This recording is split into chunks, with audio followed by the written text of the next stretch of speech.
ወደ ተወዳጁ ፕሮግራማችን ወደ ውሎ ነው የምንሄደው ውሎን ካቀረብን ትንሽ ቆይታልን ለወይስ ምንድነው አይ አልቆየንም ያው እሁድን በኢቢኤስ ውስጥ ብዙ ፕሮግራሞች አሉና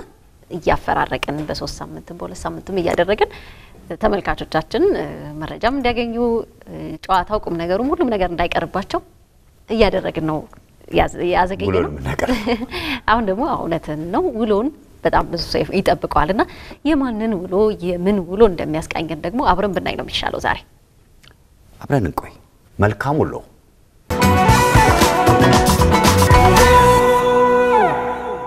ስሜ ትግስት ዳኛቸው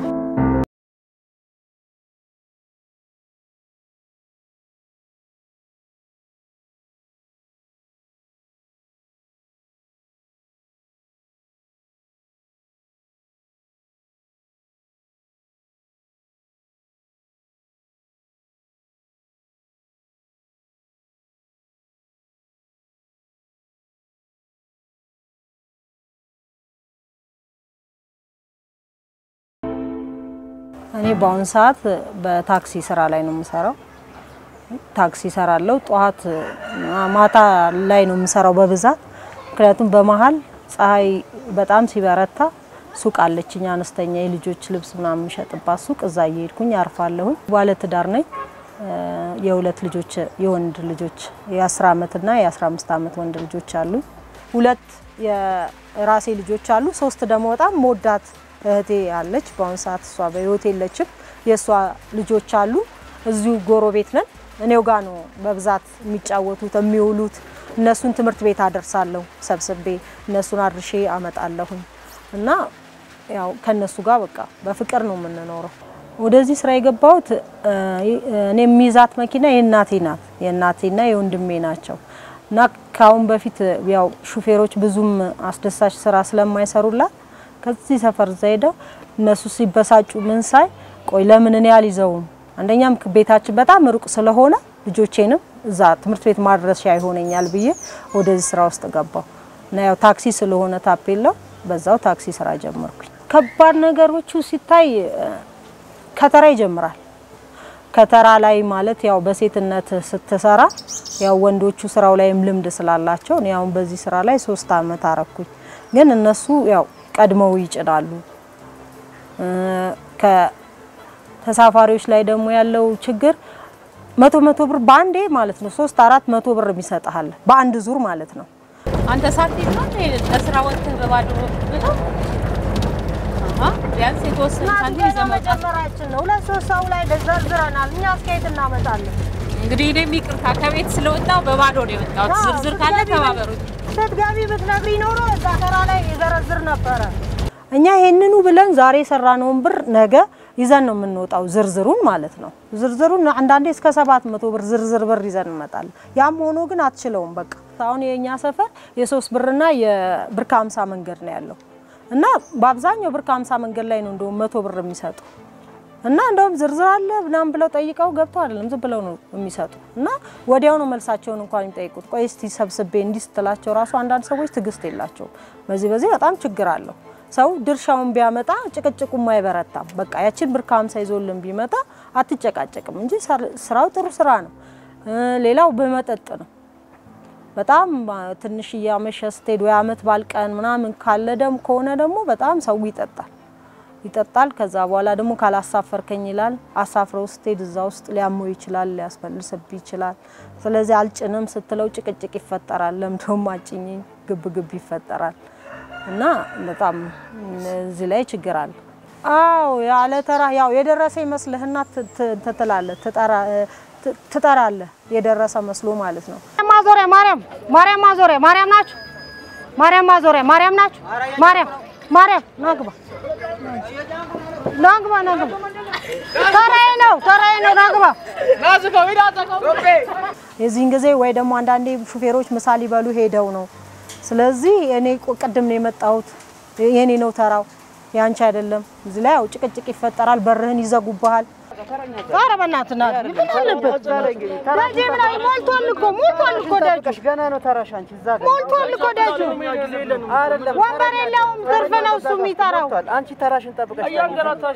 አንዳንድ ተሳፋሪ ደግሞ የቸኮለ ቀድሞ እነሱ ጋር ከገባ ይዘጋባሃል እና እዚህ ላይ በጣም ጭቅጭቅ አለ ተራ ላይ ማለት ነው አንዳንድ ሰዎች ያው ያለ ቦታ አውርደኝ ይሉሃል ቆይ እስቲ ምልክቱን አታዩ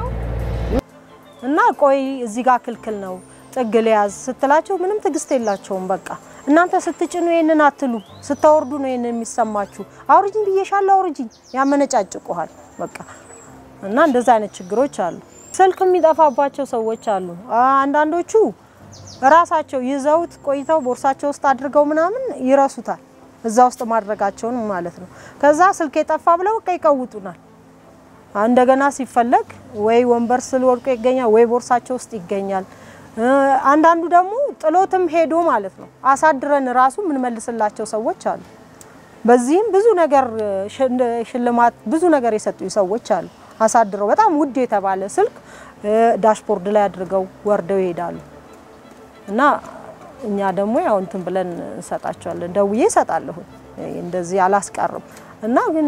እዛው ደግሞ ሌቦችም አብረው ገብተው የወሰዱባቸው ከሆነ አንቺ መኪና ውስጥ ነው የጠፋብኝ ብለው በቃ በጣም ይጨቃጨቁሃል መንገዳችን አስቸጋሪ ነው የኛ ሰፈር አሁን ቅድም እንዳያችሁት ማለት ነው ስትመጡ በፊት የምንወጣበት ሌላ መንገድ ነበር ያንን መንገድ ሰፈርተኞቹ ያውን እኔ የምኖርበት የራሴ ሆነ መኖሪያ የለኝም የእናቴና አባቴ መኖሪያ ነው እነሱ ቤት ውስጥ ነው የምኖረው እና አስተባብረን መንገዱን ራሱ አሰርተን ነበር አሰርተን ወደ 100,000 ብር አውጥተን ወረዳውን አግዘን ብዙ ሽልማቶች ሁሉ አግኝተናል ጥሩ መንገድ በመስራታችን አሁን ግን ባለፈው አመት ጀምሮ ለተነሾች ተብሎ እየተሸነሸነ ተሰጠና መውጫ ምንም ነገር የለንም በመንደሮች አቋርጠን ነው የምንወጣው ከዚህ ማለት ነው በመንደሮች አቋርጠን ወጥተን ደግሞ ዋናው መንገድ ላይም ስንገባ ስራ ላይ ስለሆነ መንገዱ ማለት ነው በጣም አስቸጋሪ ነው እንደውም አሁን ትንሽ ጠጠሮቹ በደንብ እየተደመደሙ ስለሆነ ደና ነው ከሁለት ከ3 ወር በኋላ ግን በጣም ትልልቅ ድንጋዮች ናቸው ጭቃው ይበዛል በጣም ለመሄድ አስቸጋሪ ነው በጣም በእውነት የትግል ስራ ነው የሚሆነው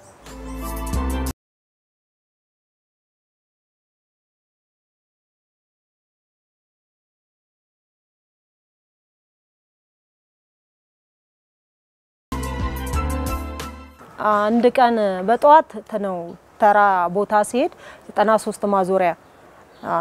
ወደ ቦሌ ነበር የምሰራው ከቦሌ መስመር ቃሊቲ ነበር የምሰራው እና እዚያው ከሰፈሬ ሲወጣ ይዤ ነው የሚሄደው 93 ጋር እንትልል ስል በጣም ልጆቹ ተራ አስከባሪዎቹ ቲጂንን ጫኙ በቃ ጋቢና ዝግ ነው እሱ የሚከፍለው ምናምን አሉኝና አንድ በቃ መልካም የሆነ ወጣት አመጡት ከፈተ ገባ ሰውየው ደና ነው በጧት ነው አንድ ሰዓት ላይ በጧት ማለት ነው ደና ነው ስታየው አለባበሱ ምኑ በቃ ጥሩ የሚባል አለባበስ ነው የለበሰው ገባ ቁጭ አለ ከዛን ትንሽ እየሄድን ይያለን ሰክሯል ለካሱ ሰክሯል በተንተባተባ አፍ ነው የሚመልስልን ሳንቲም ክፈል ስንለው 50 ብር አወጣና ዳሽቦርዱ ላይ ያስቀመጠ እኔ እንደውም በቃ ይሁሉንም ነው የሚችለው እኔ ነኝ ዛሬ የምችላችሁ አለና በቃ አስቀመጠ ከዛ ይሄድን ያለን ወደ ቦሌ ስንሄድ ቲጂ ልጫን ሲል ሰማ ረዳቴ ማለት ነው እስከዛ ሰዓት ከቡልቡላ ቦሌ ሚካኤል እስከምደርስ ድረስ እንትን አላለ ሴት መሆኔን አላወቀ እዛ ጋር ሲያቅ ቢቢ ሴት ናት እንዴ አለ በቃ ይኸውልሽ እናትዬ ትዳራለሻል እኔ ሚስቴ አጥላይ ነው ስጠጣ ድሬ ነው መጣ አሁን እናቴ ትወደኛለች ካልመጣ ተብዬ ነው ታማ ነው የካቲት ሆስፒታል አድርሽኝ የፈለገሽን እሰጥሻለሁ እና አድርሽኝ እናቴን ስታይ ይሻላታል አለ እሺ አልኩኝ መንዳት ጀመረ እየነዳን ስንሄድ የተለያየ ነገር እንትን ያለ ህዝቡን ያስቅ ነበር የ100 ብር ጨመረልን 50 ላይ ከዛን በዛውኛ 4 ኪሎ ጫንና ስንሄድ ቤተ መንግስት ጋር ስንደርስ ልም ያለ እንቅልፍ ወስዶታል የካቲት ሆስፒታል ደረስንና ልናወርደው ስንል በቃ ያለ እንቅልፍ ወስዶታል ብንቀሰቅሰው ውሃ ብንረጨው በቃ እንቅልፍ ወስዶታል ከዛ በኋላ ትራፊክ መጣ እዛ በሩ ላይ እንትን ብለን ልናወርደው ስንል አታወርዱትም እዚህ ያሉ አይ ድንገተኛ ክፍል እናቱ ታማው ነው እንደዚህ ብለን ነው ብናስረዳቸው በፍጹም የሆነ ነገር አርጋችሁ ታምጥታችሁት ነው እዚህ ልጥሉ እናንተ ሹፌሮች መይተታምናላችሁ ከነረዳታችሁ ብዙ ነገር ያያየን ነው በቴሌቪዥን በፍጹም አይወርድም አሉ ከዛ እንደውም እንደዚህ ልብሱን ሲያዩት ምናምን ደግሞ ሰውየው ደና ስለሆነ ውሃ ደሞ ራይተነው ነበር እንዲነቃ ብለን እዛ እንደውም ይሄው ያስታውቃል ደና ሰው ነው ስለዚህ በፍጹም አይሆንም የሆነ ነገር አርጋችሁት ነው አሉና ትራፊክ ጠሩ። ትራፊኩ መንጃ ፍቃዴን ወሰደ። እስቲ ደና ሰው ምን እንዳረግሹ ተናገር ያለኝ። እኔ በቃ እንበይ መጣ። አረ በገብርኤል ይሄው በማርቆስ ይዣለሁ እኔ ምንም ነገር አላደረኩትም ሰውየው እንደዚህ ነው ብዬ ታሪኩን አስረዳው። ከ3 ሰዓት በኋላ ነው ይለቅ ጧት ይሄድን ወደ 5 ሰዓት ለ5 ሰዓት ምናምን ጉዳይ ሲሆን ነቃ። ሲነቃ በቃ እናቱም እዛው ናቸው። እንዳጋጣሚ ሆኖ ባለቤቱ ቀድማው ሄዳለች። ቀድማው ሄዳ ከጎኔ ቁጭ ብላ ታወራልኛለች ስለሳቸው ማለት ነው። በኋላ እሳቸው እንትን ብለው እየተገፉ ሲመጡ እሱም ተሽሎት መጣ። እኔ እየነገርኳት ነበር ታሪኬን እንደዚህ ሆኜ እንደዚህ ያልኳት ልክ ሰል ይኸውልሽ እንዴ ደሞ ሊወጣ ነው ቆይና ወንድም አልኩት እናንተ ስል ምን ሆኜ ነበር አለ። ካልጋ ላይ ተነስቶ ዝም ብሎ ሊሄድ ሲል ከዛ እንደገና ለዶክተሮቹ ያለውን ቃሉን ሰጠልኝ። እንትናለና እናቱን አገናኝቸው ከናቱ ጋር ሄደ። የቀን ሂሳቤን እንደው ሙሉ ሂሳቤን ዘግቶ አሁን ሰላም እንባባላለን። ታፔል ላይ አሁን ከቦሌ ቡልቡላ ቦሌ ሚካኤል እና ያው አንዳንዴ ምሳ ምናምን እዛም በላለን። ምንድነው ሰፈሬም ሩቅ ስለሆነና ጭቃ ስለሆነ ወደ ውስጥ ገብቼ ለመውጣት አስቸጋሪ ስለሆነ እዛ አካባቢ ነው ምሳ አንዳንድ ቀን መበላ። ፀሐይ ደግሞ በጣም ሲከርና እንትን በሌለኝ ሰዓት ደግሞ ሱቄ ሄድና ሱቄን ከፍታ የምትጠብቀኝ ልጅ አለች። እሷ ጋር ሄጄ እሰራለሁኝ። የልጆች ልብስ፣ ጫማ ያው የቤት ውስጥ ነጠላ ጫማዎች ምናምን አንዳንድ ነገር ነው የሚሸጠው የልጅ እቃዎች። የታክሲ ስራ ያው ከእጅ ላይ ብር ያሳጣም በለት ስለምትሰራበት ማለት ነው። በገቢ ደረጃ ግን ውጤታማ ነው ማለት አትችልም። አሁን መንገዱም አስቸጋሪ ስለሆነ እቃዎች በጣም ተወደዋል። ጎማ ይበላል። ጎማ በፊት አንድ ጎማ ገዝተው 6 ወር 7 ወር ያለ ምንም ችግር ይሰራ ነበር። እስከ አመትም ይሰራል። አሁን ግን 1 ወር እንኳን አይሰራም። በቃ በጣም ያስቸግራል። ወዲያው ነው የሚተነፍሰው ጠጠሩ ምኑ ሲወጋው ማለት ነው። እና በቃ ከ2 ከ3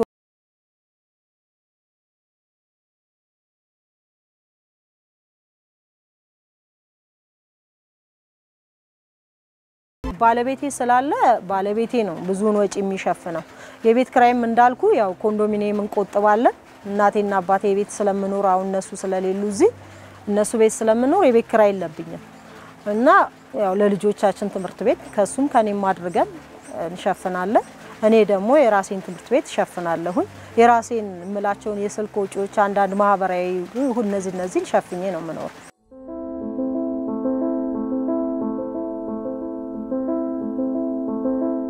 ማታ እማራለሁ። ማታ የምማረው ቲያትር ነው። አክቲንግ ነው የምማረው። አሁን 1 አመት ከ6 ወር ሆኖኛል። ማለዳ ኮከቦች ነው የምማረው እና በጣም ግጥም አንዳንድ ነገሮች በጣም እወዳለሁኝ። ጭውውት ነገሮች በተለይ በትምህርት ቤት ላይ በልጆቼ ትምህርት ቤት ላይ የማየው ነገር